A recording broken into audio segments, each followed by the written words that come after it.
It's the PTM Annual Conference 2022. Are you ready? For 4 days, we will bring you seasoned coaches and experts from around the world to give you insight, clarity, and equip you guide your child on their journey to purpose.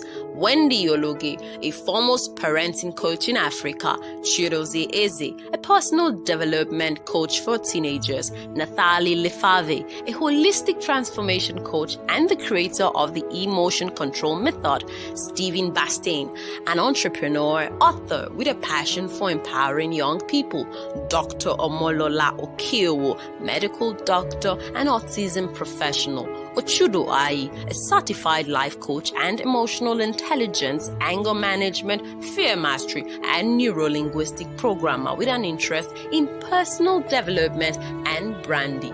Kamsi Chima, a budding entrepreneur, TEDx speaker, and peer mentor with a huge appetite for learning.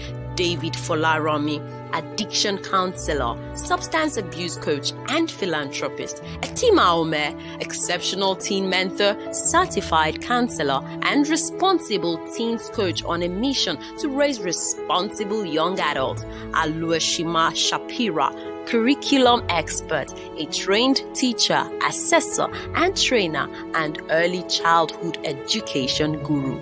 Ade Jones, full-time house husband, TEDx speaker, author, coach, and therapist, an expert in helping parents support their children who troubles behavior. Wind Anare, an entrepreneur that runs a system that helps young people forge a favorably financial path, amongst other things. And now, our convener and host of the PTM Annual Conference, Mary Beth Chima, a leading advocate for parenting by modeling and 100% parenting support. She helps parents become true mentors and effective teachers to their children. For more enquiries, please call 08130 621 566. All right. Good evening, everyone. Welcome to the last session for today, day 3 of the PTM Annual Conference 2022. If you are here, please look from my comment section and let me know where you're joining me from. Let us know you're here with us. Let us know where you're joining us from, and let us know which platform you are watching us from. If you're on Facebook, let us know you're watching from Facebook, and if you are on Instagram, do the same. So we are actually streaming live on both Facebook and on Instagram. Now, our speaker this evening is an early years guru. That's what I call her. She is a foundation solid person. So if you are a toddler parent, if you are a parent with kids 0 to 7, or if you know someone who has children within this age range, then please take a minute and tag them right now on this stream. Tag them, send them a message, send them this link. If you are on on YouTube, just click and get the shareable link and share the link with someone. Apart from that, you can also do a social responsibility or humanity, okay? Human responsibility or whatever you want to call it. Take this and share it on your status, share it on your profile, share it on your story, share it wherever someone can see it, and you might end up being the reason why they join this event or this session this evening, because there is so much, okay? There's a lot you can glean from this class today. Foundation is everything. I have said it many times. You could have a child who's struggling at 12, okay? And you think it is because you traveled for 1 year, for 1 month, for this. It may not be the problem. Most of the challenges that we have, or most of the challenges that we see in our children later in life, are actually foundational problems. Things that we didn't do in the first 7 years of their lives. Things that we didn't do at the point that they were building foundational skills, okay? Things that you did not do preschool. Okay, so this is what our guest today is going to be talking to us about. Okay, so that if you're a toddler parent, good for you. You can still effect a lot of these things, or put into effect a lot of these things. If you're a parent who has children who are older, at least it gives you an understanding of what you're dealing with. And they say, first thing that is important is understanding the foundation of your problem or your challenge, the root of your challenge. The moment you get the root of your challenge out of the way, then you are on your way to finding a solution. And then I also like to add here that there is never a time that it's too late to support or do or help the child, right? Learn, unlearn, and relearn. So the day you wake up, as they say, is your morning. So at least get to know what the roots of the problem is. Okay, get to know what the challenge is, and then from there we can begin to build. All right, so we're sorry we will not be playing the profile of our speaker today, but I'll kind of read through what her profile is like. If you're on Facebook, you could check it out in the group. If you're in the group, you could check it out in the group. So Aloyshima is a curriculum coordinator at Odyssey Nursery Khalifa in Abu Dhabi, UAE. She has almost a decade experience working with children early years with the Radio Emilia approach and Washington State's benchmark. Her passion for implementing best practices in the early years sector has motivated her to train as a teacher, assessor, and trainer. After being converted to the belief that children learn based on their interests, relationships, and the environment, she set up a blog called The Emergent Teacher to support both parents and teachers in interest-based learning. She holds a Catch 3 diploma in early years. The educators in the house, I'm sure at this point you are saying whoop, whoop, whoop, right? She also holds a Catch 4 diploma in leadership for health and social care and children and young people's services. So when I tell you, you are dealing with an expert, okay, not just in interest, an expert in the buku thing, you know what I'm saying? All right, so that's the person we're dealing with today. She's currently studying. This our guest today is just a book person, you know. So she's currently studying for a master's in education from the University of Essex. She is a mom of 2 amazing children who are 9 and 6. Okay, and then and LES parents. Sorry about that. I didn't get that word. This session will be the best thing that happened to you. So invite your friends, invite everybody to come and be a part of what we're doing here today. Okay, so let me add here, okay, that Aloyshima is also a member of the Mentor Parent Support Program team. Okay, she is a part of the team in the Mentor Parent Support Program that I run with parents, where a holding an accountability program that we have. It is also a termly program, just like the Mastermind for Children. We start at the beginning of every term, where parents also write their commitment letters to themselves as per how they want to support their children for the term. And so parents go ahead and set goals, not for their children. They set goals for themselves, okay, what they want to help their children achieve. All right, and for each term, we have a certain certain number of goals or areas. So we know that you can't do everything at the same time. Okay, so for every term, we have about 2, 3, or 4 areas that we're focused on. And in that term, parents will create their goals in that area. We will help them create plans. We will support them to create plans. And then we do what we call the PEP. We create a personalized education plan for each of your children. Because like Dr. Omalala said, every child is different and every child's need is different. And this education plan we're talking about is not just about schoolwork. It's not just academic. Academic is one area that we help these parents, okay, raise their children in. As I said at the beginning of the conference, we have 8 areas along which we help parents raise their children. And academic is just one of these 8 areas. So we help them create a PEP that covers, the areas that they want to focus on in that term for that child. So Aleshma is in-house early years guru. So if you are if you are a toddler parent, basically all of those why is it not doing this, she is there to answer your questions. So every time our toddler parents have issues, even when Alu is busy, I am connecting with her to get feedback, and sometimes she comes in, she does trainings for us, and then she answers to the needs of these parents. So amazing program we have there, and a great person I'm bringing on your screen right now. All right, she's also a moderator in the group, so you can tell that Alu wears a lot of caps, and you can tell that we are partners in many ways. All right. So welcome, ma'am. We're excited to have you here. Hi, Mary Beth.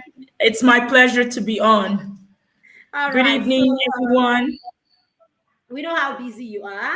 I mean, if nobody else knows, I know how busy you are. As a matter of fact, she practically flew. She drove like a mad woman from Dubai to Abu Dhabi to be on the stream right now. While we're backstage, she was combing her hair. Mama, but like that, I tell you. She's actually combing her hair. Like she flew out of her car. I'm sure. Are you sure you turned off the ignition? I did. I managed to do that. All right, then. So thank you very much, ma'am, for being here. We do not take your being here for granted. So I will just go backstage and let you do your thing. Thank you. Okay, thank you. Okay, hi everyone. Good evening. As Mary Beth said, my name is Alueshma Shapira. She's already given my bio. I am an early childhood educator and enthusiast. I'm not going to waste time, but I'm going to get right into it. I was really very excited when Mary spoke to me about the theme for the conference this year. She said it was journey to purpose. It's an amazing theme because once you get on this journey as a parent, there's so much that you will reap at the end of the day. So this evening, I'm going to be coming in on how we can build foundational skills on this journey to purpose. Usually what we seek to do in holding each other's hand in this group is to talk about how to use the best skills as parents to support the children to bring out the best that is in them.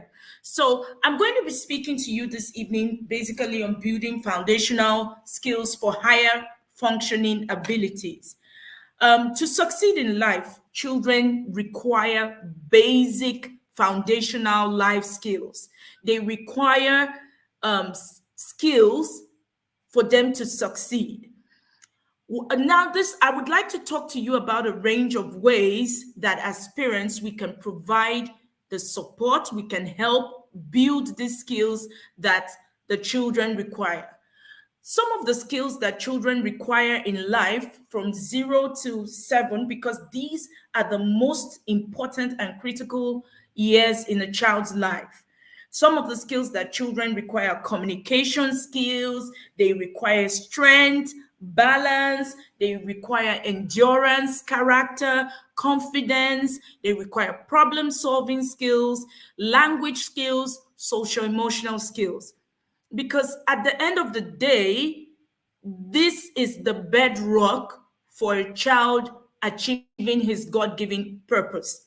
If I want to say something to you as an individual and I cannot articulate it or say what or verbalize what I want to say, you will not be able to know it. So right from the get-go children require communication skills. They also need to be confident. This is where the social emotional skills come in. They need to be confident and comfortable in their own skin. They also require problem solving skills because this is what life is about. every day there's a challenge. And for your child to go on this journey to purpose, they need to be able to solve whatever problem or obstacle they might encounter along the way. So I want to give us strategies that we can build up these foundational skills. I've shared these skills as language and communication, social emotional skills, problem solving, or cognitive skills. They also would require sound it's a sound value on how they approach different instances and situations in their life. So for me, there are two key strategies in building up the skills. The first strategy for me will be interest. As Marybeth shared with you earlier, I am I'm a practitioner that has worked with using a child's interest to support learning and building development across the areas of learning. Why am I talking about interest? It is global practice now for educators, parents, practitioners all over the world to take the observed interest of a child and use it to support the child's learning. This is called a curriculum that is emergent because it's stemming from the place of interest. So, as parents, you can take this practice now and use it to help your child on the journey to purpose. If your child is right from when the child is a baby, the child is a month old, even when we're not trained as experts, there are things that there are skills that we receive from our mothers. They'll say to you that the child should be able to make eye contact when they're 1 month. They should be able to start sitting when they're 4. They should be able to take some steps when they're 9 months. All of these things are passed on from our mothers to us. So you can begin to, as you observe your child for those milestones, you can also observe your child for what they are interested in. Because once you come from the place of interest, it's just like you and I. If you are interested in books, if once you see any book, it will catch your attention, it will grab your attention. If your interest is cooking, you will be invested in that. This also applies to children. For us to be able to build language, for us to be able to build problem solving, for us to be able to build their confidence, we need to come from a place of interest. If the child is interested in listening to sounds, a toddler, a baby, I can use sound to begin to communicate. Let me give you a practical example of using sounds to communicate. I take a rattle and I shake it and I listen and I mimic the action for the child to see, and I name what kind of sound. Maybe it's making a tingling sound. As I shake, I can mouth the word tingling. Or I pick up the rattle and I say rattle. As I do these actions, I'm beginning to give the child the language required for sound. If the child is interested in reflections, I could use reflections as a tool to build up these foundational life skills. Another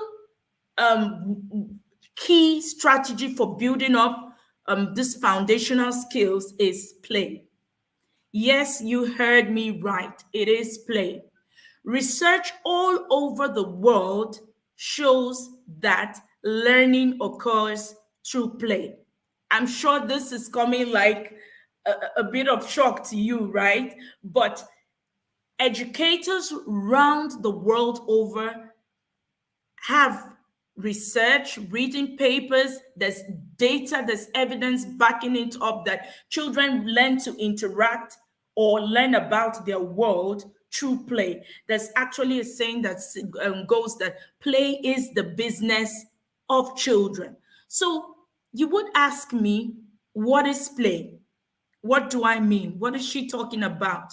So play is simply an activity or an action that children carry out for self-amusement, to they carry out for pleasure, they carry out for motor rewards. It's child directed. I want to ask you a question. Do you remember when growing up, we all used to take part in gongoni play? That's what we call it. Gongoni in quotes means we're using like recycled things and materials to play outside. And if you can remember, if you cast your mind back, while we took part in this form of play, someone will pretend to be the dad, another will be the mom, and we will start to role play and act out scenarios like we were at home. Can you remember how we pretended to go to the market? How we used our words? We began to build up speech and conversation. We used our imagination. We were able to practice economic skills like buying and selling because of this form of play that we engaged in. So yes, it is possible to use play as a tool to build up foundational skills. Play is so important for your child's development. It is the bedrock of how children can achieve their God-given purpose. You want your child to be able to function properly, let them play. Because as I said earlier, play is how they're acquiring the skills to speak, how to think through a problem. Imagine a child building with a stack of blocks. First, he puts maybe a small block down and he builds with larger blocks. After 3 more blocks, the structure collapses and he tries again. In trying to make the structure balance, he's building his problem-solving skills and he's building the skills required, his fine motor and hand-eye coordination skills. You would just say the child is playing with blocks, right? It's much more than that.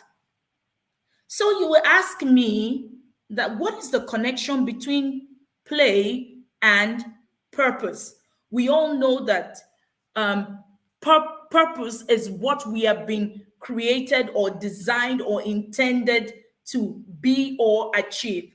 So when we have children, we understand that these children have a God-given purpose. But for them to begin to build the skills to achieve this, they need to develop holistically.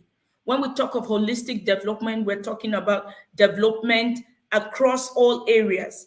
How is this child functioning cognitively? How is he functioning in language? How is he functioning social-emotionally? How does he interact with adults? How is he interacting with other children? When you put out new experiences, how does this child approach the learning? So this is the connection between play and purpose. Play is the vehicle, just like I said, interest was. Play is the vehicle or the tool required to build up a holistic child. I've already mentioned that play supports physical development. Imagine children outside. They're running. First, your child is a toddler. Toddlers begins to take steps. Then they grow up maybe around 2 to 3. They practice kicking a ball. Those skills that the child is using to kick the ball, those are called gross or large motor or large muscle movement skills. Imagine you stopping your child from going out to play, to run around, to kick the ball, or even to climb play equipment or heights outside. That means that child's physical development will be, oh yes, maybe they're sitting down, they might achieve it, but it might be delayed. A child that is allowed to participate in physical play will have his physical development milestones met early. When I talk milestones, it means the achievements that the child achieve per age. Now, I would like to say again, what is the connection between play and purpose? Play develops it supports emotional development. So role playing is an example of how children can develop emotionally. I gave an excited example of Gongoni playing quotes. That's playing with recycled cans, playing house. A child that creates a play scenario in his mind and begins to enact it is actually developing emotionally, because the child has seen how the interaction goes on between herself and the parents, or how the home environment is, and they're beginning to act it. A child that maybe role plays saying no will also build the confidence to say no, to say stop when it's the time to do that. So yes, play is a way to develop social emotional skills. So through role playing together, the child can also support these skills. Another thing that play does, like I spoke about the problem solving skills, a simple play invitation like playing with blocks, or you just give child, you're in the kitchen, you're cooking, and you give the child water to mix with, let's say, you're using flour, baking flour, and baking flour is dry, but you mix water to it. That is cause and effect. Something that was dry became wet.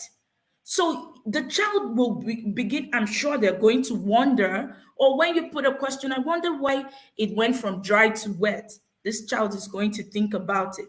So imagine the child going outside. This, I gave an example of you cooking with a child. That's like, it's an adult-led activity. But outside, they're outside playing. They take water, they mix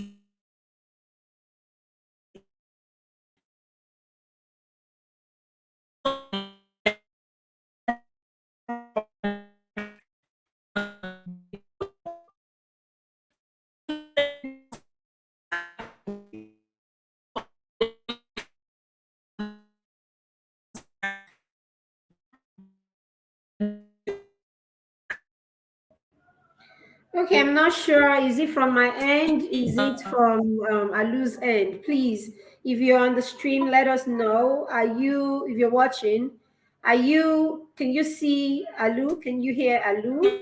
Let's know whether it's from her end or it's me who is having a network issue. Can you hear her? Can you see her? Please let me know in the comments if you can hear her, if you can see her, so that I know where the problem is coming from. Hi, Alu, can you hear me? Please let us know if you can hear Alu or if you can hear me. Okay. You can't hear both of us. You can't hear me or you can't hear her. Please let me know which of them. Please let us know in the comments if you can hear me, if you can hear Alu. I can't hear her. Okay, I think she's having a bit of a network problem. Okay, so we'll wait for her. I'm sure she would come back in a few minutes. Maybe she's having a bit of network glitch. Let me send her a message and see. Just give us a second. Let me send her a message.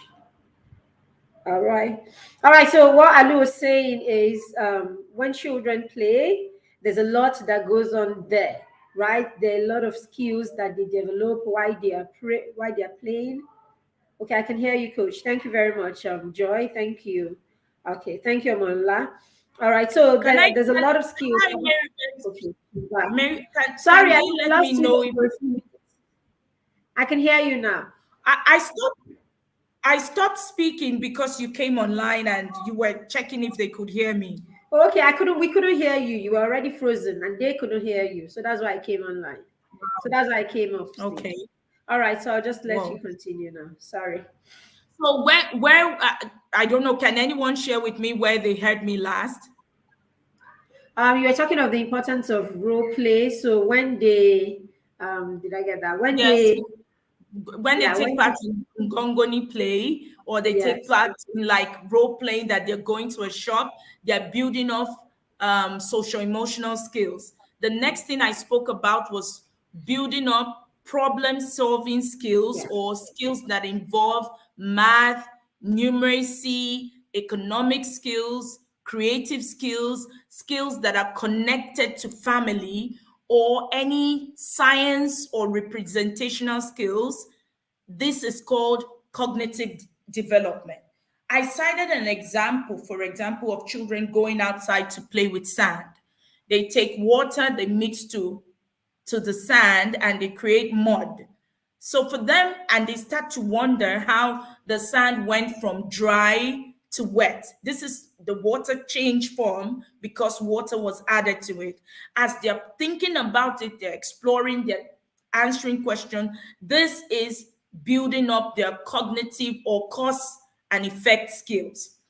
I said something else that play really develops is language. I was going to share also how two boys playing with a ball were able to build problem solving skills and language skills.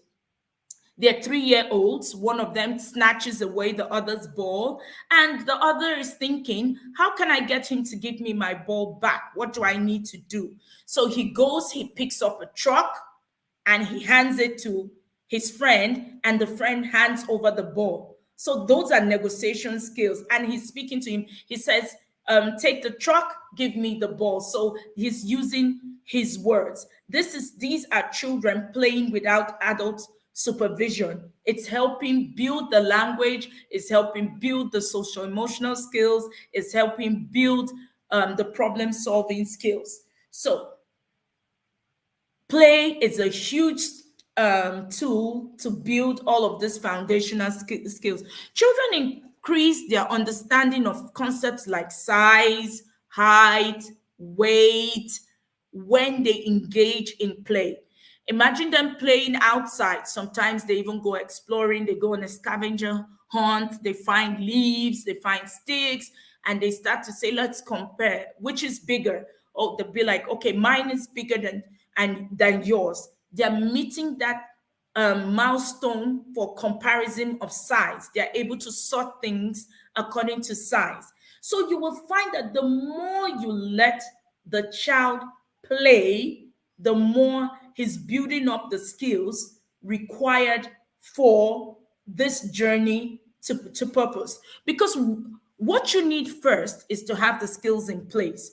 Once the skills are there, once a child knows how to communicate, he knows how to think about a problem through, he knows that he has the physical skills, definitely learning will occur. I know as parents, this is our biggest concern. How do I get my child to learn? How do I get him maybe to learn alphabets, to learn reading, to learn words, to learn counting? But I assure you that if you use these two tools I've shared with you today, interest and play, you're on the right, you're taking the right pathway on this journey to purpose. I have some play ideas I want to share with you. I don't know if Mary Beth can let my slide come on now because I have examples of play ideas. Yes, if you can move to example of play ideas. Uh-oh.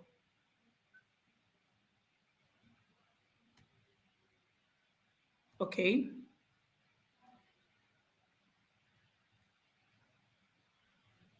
Okay, could you share it again, Mary? Because I've put it back now.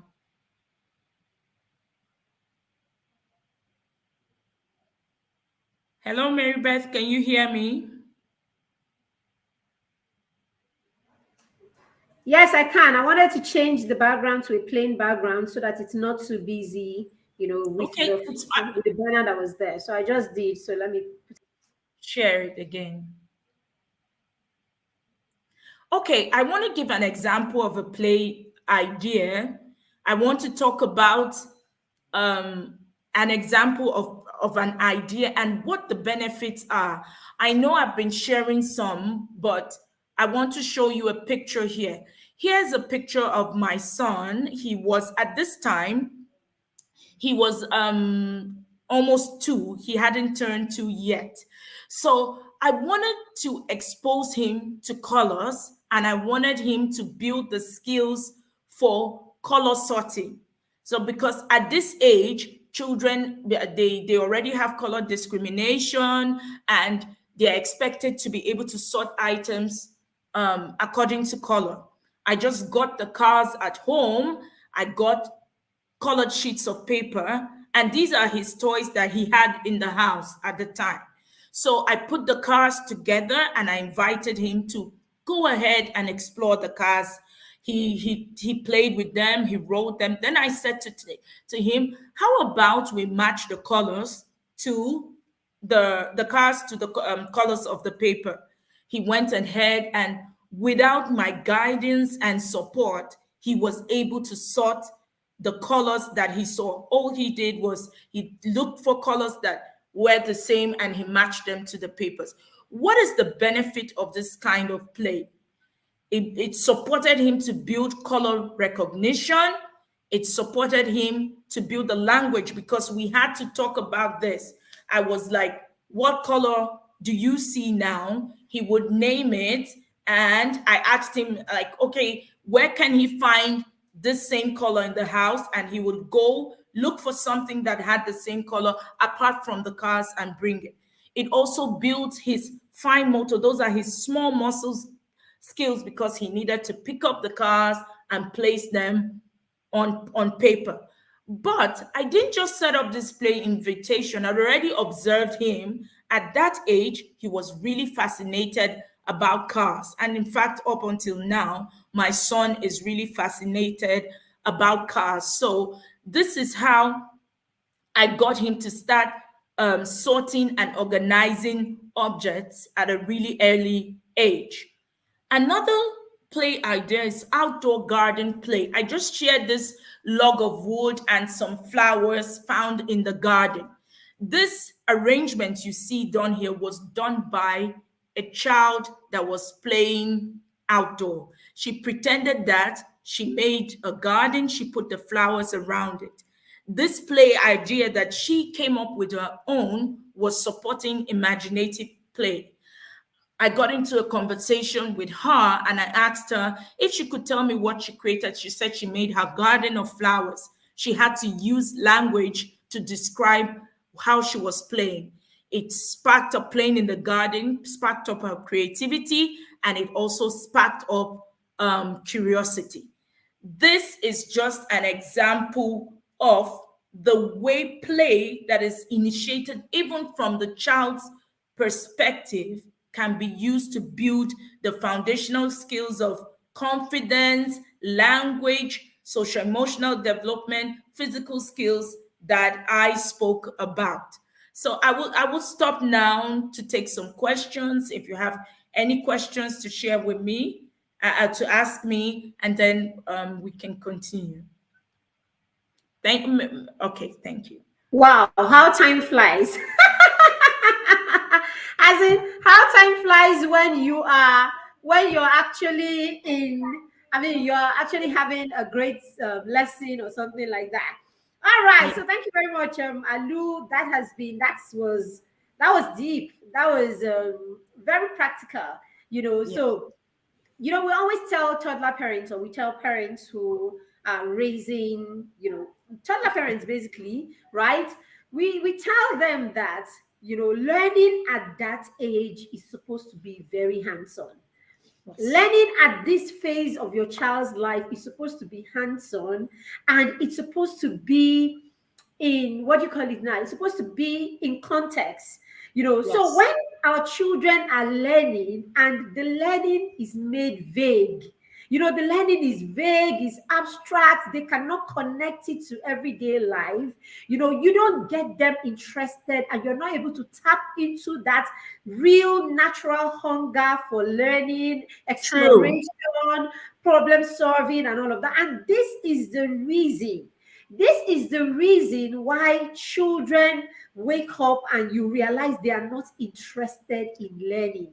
You wake Yes. up and you realize they are not interested in, I tell parents a lot of times, when you see a child wake up and say, I hate school, I don't want to do this, I don't want to do that, it's not coming from nothing. It's coming from the fact a lot of times that probably that environment is not conducive for the child, one. True. So the foundation for learning has not been, has not been built. So the child really is adverse to learning. He does not enjoy learning. He doesn't, do you understand? He doesn't want to learn because, hey, he was not highly stimulated. He was not allowed to play and explore. In these times, you were talking, I was listening to you. You're talking about how, sometimes parents will keep their children. The child is not allowed to go kick the ball, play around, and all of that. So all those big muscles are not being, exercised, not being developed, and everything. So yes, eventually, as you said, the children will walk. That's what parents always tell you. Oh, eventually, now these things will happen. Eventually. But how about all the skills that the child would have learned in those years? How about all the, and I like the fact that you have been tying all of these to the skills that they need eventually at The probably future. 25, 30, when they're beginning to live purpose-driven lives, right? Yes. Yeah. All of these skills that would have helped them to build the foundational skills that they need. Yes, Mary Beth. For instance, just look at that simple activity with the cars. The child is picking up the cars with these fingers. This grip is the grip required for writing.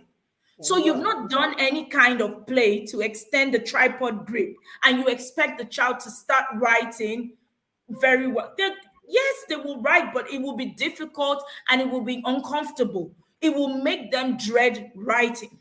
This is something that should come naturally if they've been exposed to activities to support the development of these muscles. So you are right. Wow. So there's really so much, guys, and there's a lot to toddler parenting that we take for granted. There is a lot, and to think that in some cases, right, some parents actually leave their children at home with no particular kind of support. It's just simple. One very nice. I was saying that one time I was giving a lesson. Oh, my new helper. The new helper girl, very nice girl, very nice girl, very nice girl. What is the nice girl? She's always giving your children food to eat. When your children insult her, Or giving them the TV, or always putting on the TV for them to watch. Always putting on the TV. No, this one is nice to us as their parents. Okay, we say, oh, they treat our children so well. So even when the children insult her, she's just laughing.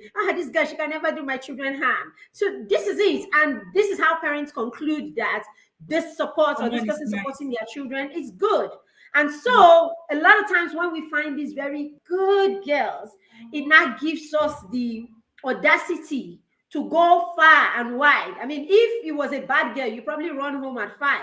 But she's such a good girl. So because she's such a good girl, you will come back at 8 because she's such a good girl. But this such a good girl can only make sure your children eat food. Can only make sure that your children probably don't pull the house down.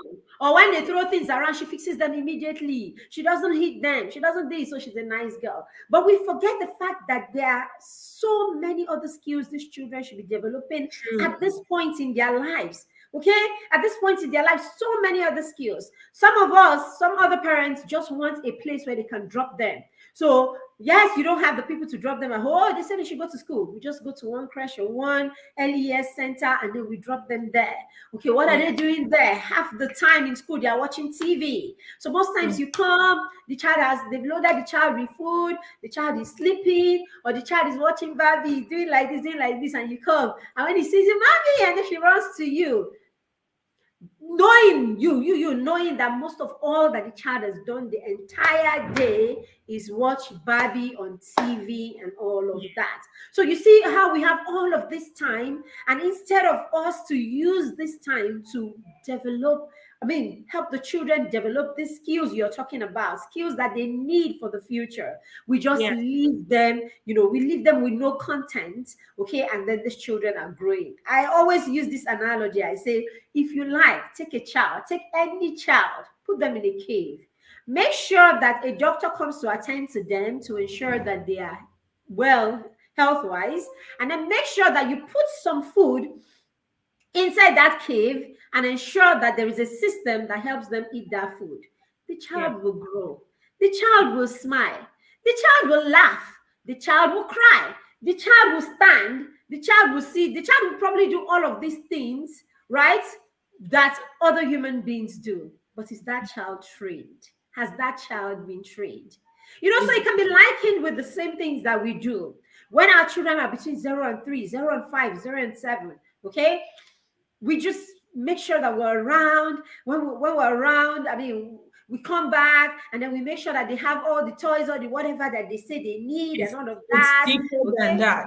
It's Yeah. On Sunday we meaningful, take them to constructive play. exactly. Sunday we Yes. take them to church. Friday we take them to mosque, and then birthday parties. We drive them in the car to the birthday party. This is about the interaction that our children have with us. And then there are those group of parents that you can't go outside to play. Come on, stay inside. Come And on. I you mean, I've don't seen know people what that even in their own compound. Yes. let me share something. I shared the case of the 3-year-old negotiating. Yeah. What you've done to the child, that you've stopped from going outside to play with the neighbors, is you've taken away the skill of negotiating from him. Imagine that he goes out to school. Okay, he's now 6. You let him go to school, and a friend says to him, "Come on, will you hand over that car to him?" What you might see is two things. Maybe they will timidly hand it over, or they will they'll react out, they'll lash out, they'll hit the other child. But when they built these skills of negotiation and communication that they've learned from play, they can actually say to the other child confidently, don't speak to me in that tone. If you need it, ask me nicely. So these are the kind of things that just going out to play outside, the child has learned.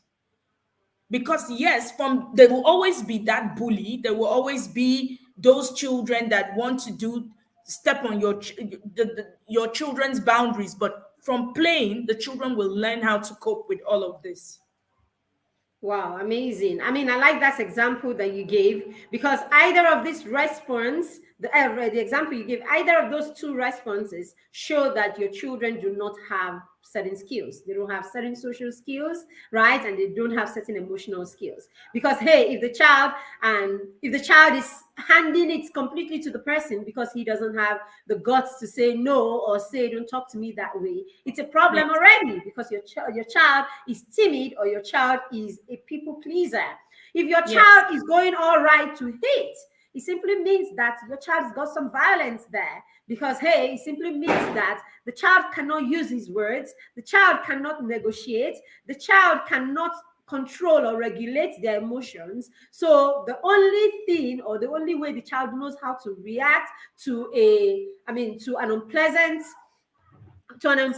demand, or to basically, that demand, something that he's not comfortable with, is to fight back. And that fight has to be physical, right? That fight has to be physical, because the child doesn't have all of these skills. And some of the parents will be like, okay, so I will teach them. But then again, some of these skills are not skills that we teach by gathering the children all around the table. Okay, and it's another mistake that a lot of parents make. You think it's to gather them.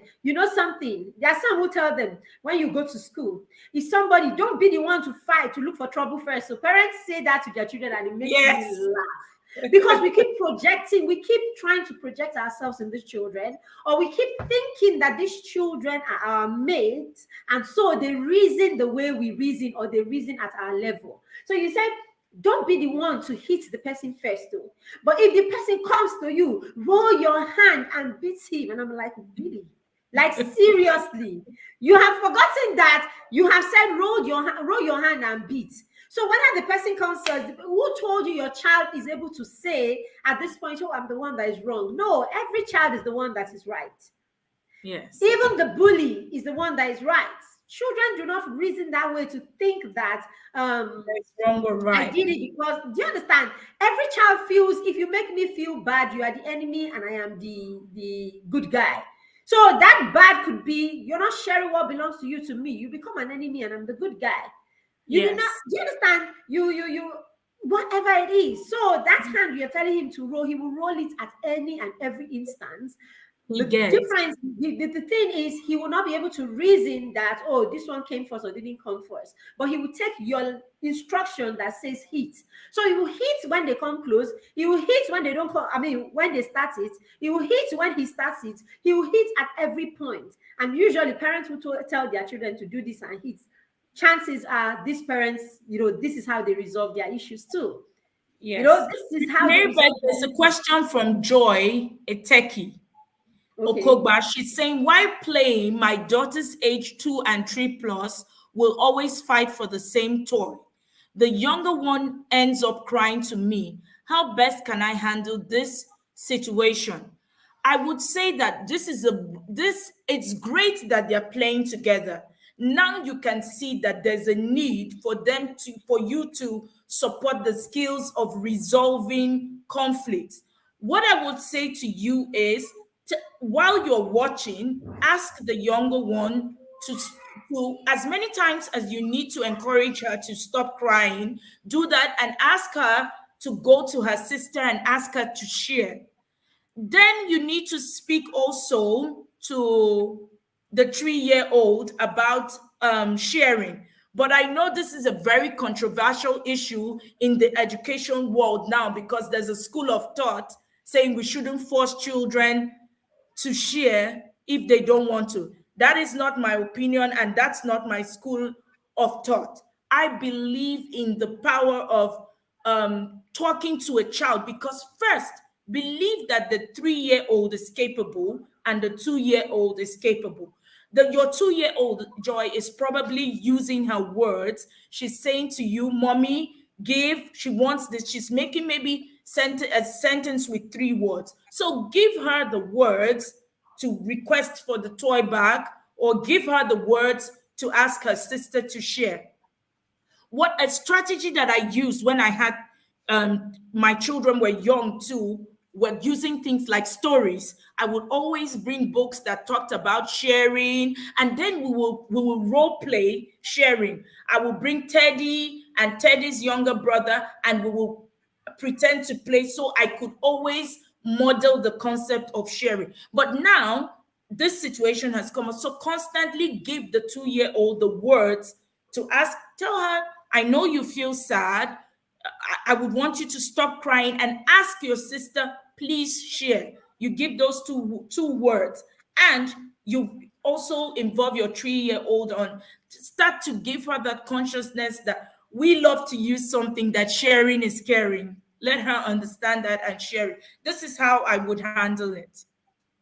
All right. So thank you so much. Thank you so much, Alu. We're going to wait. If you have any other question, please put them. While we're waiting for that, we will take a break, and we will come back and have Alu tell us her last word for us. While if there is any other question, we'll read it. But before then, this is Alu. She's a part of the Mentor Parent Support Program. Basically, she's our in-house toddler guru. Basically, and these are the kind of things we deal with, we talk about, and then these are the things that we share in that group. I'm going to be sharing a testimonial from one of the parents in the Mentor Parent Support Program. Take a listen right away. All right. Hello, I am Mercy, and I am a mom of 3. Oh, sorry about that. Hello, I am Mercy, and I am a mom of 3-year-old. I joined the Mentor Parents Program in March 2022, and so far I would say that this is one of the best decisions I have taken this year. And I would like to draw out some of the very important parts of being part of this program. First is that I see that Coach Marybeth is genuinely interested in my success. So it's not just just being part of the program, but I hear in her voice, I hear the passion in her voice when we talk. I see how she, her interest in us every day when she comes in the class to give us some guidelines for the day.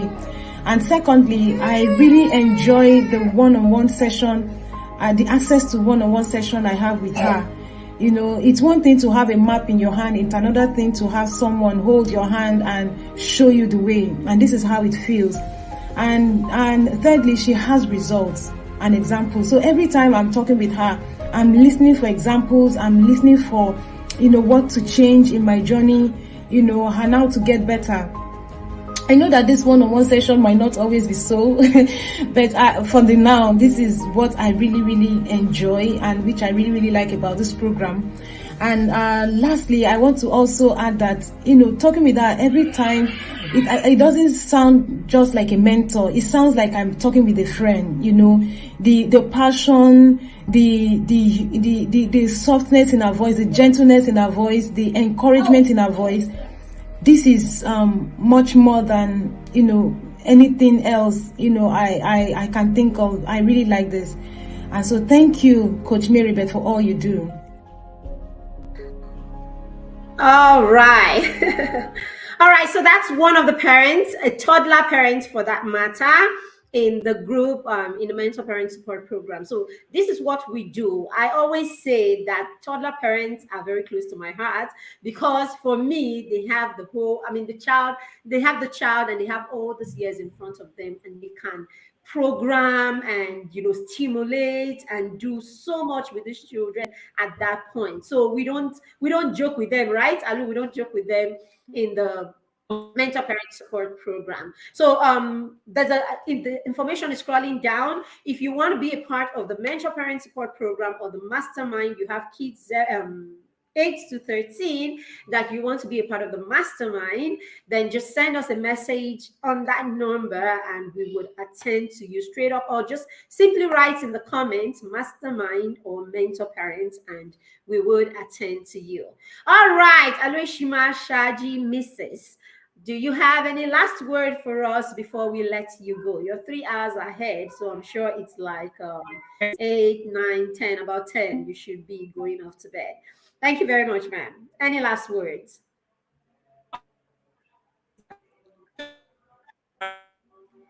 Network. She's frozen again.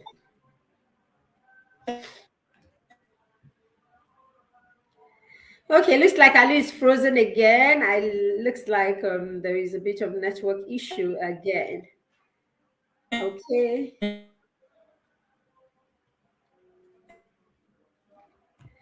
Okay, we can't hear you, ma'am. Okay, so I know she would okay, she's actually trying to say something. Okay. All right, so thank you. Are you there? Can you hear us now? Oh, okay. Let me take this out and see.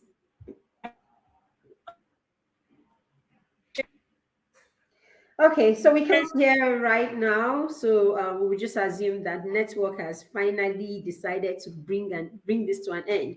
So thank you very much, everyone who made it here today. Thank you for those who joined. Oh, okay, she's back. Hey, ma'am. Can you hear me?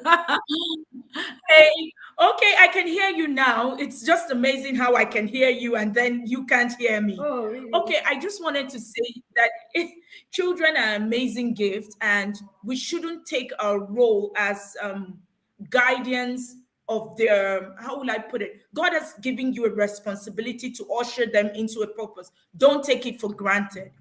The fact that you're on this platform tells me that you take it seriously.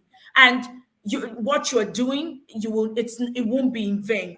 So all I just want to say is what you hear here, take it and implement it. If you have any questions, put it on the group where we're always available to help you. But I will leave you with something. For the young ones, keep observing, keep looking out for the interest, and let them play. It will help them on their journey. Thank you. All right. Thank you very much, ma'am. Thank you for being here. We do not take your support. We don't take your being here. We don't take everything you do for granted. Thank you so much. Have a lovely day. Bye, everyone. Bye. All right, so that is the size of the package for today. So tomorrow we'll be back here at 4 p.m. where we're going to have the amazing Stephen Bastain. Stephen is a grandfather and someone who has worked with children over the years. He has a passion for young people and teenagers. He's going to be talking about your relationship with your teenager and how you can enhance that. We're going to have the amazing Wendy Ologe tomorrow. Wendy is going to be here tomorrow also at 6 p.m. You don't want to miss that session for anything. And I will be talking to you about the 8 lines of parenting. Okay, I will be talking to you about helping your children or paying attention to your children's interests, as Alu has talked, and I'll be talking to you on how you can enhance, how you can create platform, and how you can hone those talents, those skills, and those interests that you see in your children. And at the end of that, we would have a wrap tomorrow, and we would go and use all that we have learned throughout this conference. Thank you very much. I'm going to leave you with another testimonial from a parent in the Mentor Parent Support Program. Hi everyone, my name is Mariam. I am an intentional parent. So I came across the Parenting Through Mentorship Academy through a friend.